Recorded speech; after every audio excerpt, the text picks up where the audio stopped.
Thanks to two Freedom of Information Act requests filed by the Washington Post and BuzzFeed, we now have the ability to see exactly what Fauci was really thinking throughout the last 18 months, despite what he was running his mouth about in public. Fauci's favorite theory is that this virus came to us naturally from a bat to human. Here he is just a matter of days ago saying as much. As I've said many times, I feel the likelihood is still high that this is a natural occurrence. But all the way back in February of 2020, the Fauci got an email from a research saying, quote, "One has to look really closely at all the sequences to see that some of the features potentially look engineered. Eddie, Bob, Mike, and myself all find the genome inconsistent with expectations from evolutionary theory." So, for over a year, while the lab leak theory was called a conspiracy, we now know Fauci was aware there were credible scientists with doubts that this came straight from a bat. Earlier today, in his interview with Nicole Wallace, of course, over at MSNBC, Fauci had this to say. Science is a dynamic process.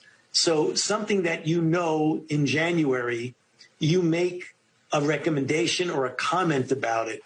But as you get more and more information, the information leads you to change, because that's what science is. It's a self-correcting process.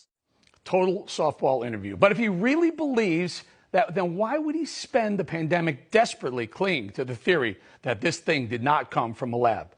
I suspect it's because when President Trump said the virus may have leaked from the Wuhan lab, the left went apoplectic. And with Fauci sticking to their liberal party line, he could accomplish three important things. Number one, he gained hero status among the left. They got to use him as a weapon against the president, and he became an instant icon. There was even Fauci underwear. Thanks.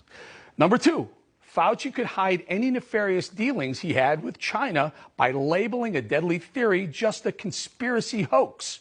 Turns out Dr. Fauci has had a lion's share of financial dealings throughout his organizations, including the National Institute of Allergy and Infectious Diseases, which has an annual budget of, get this, $6.1 billion that they spend. So guess who got a ton of that money?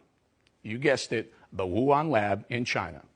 And number three, Dr. Fauci would set himself for a post-pandemic lifestyle Mick Jagger would be envious of. A seemingly quiet guy, small in stature, non-threatening. He worked for the Trump administration, and he disagreed with Trump in an election year. That was unheard of.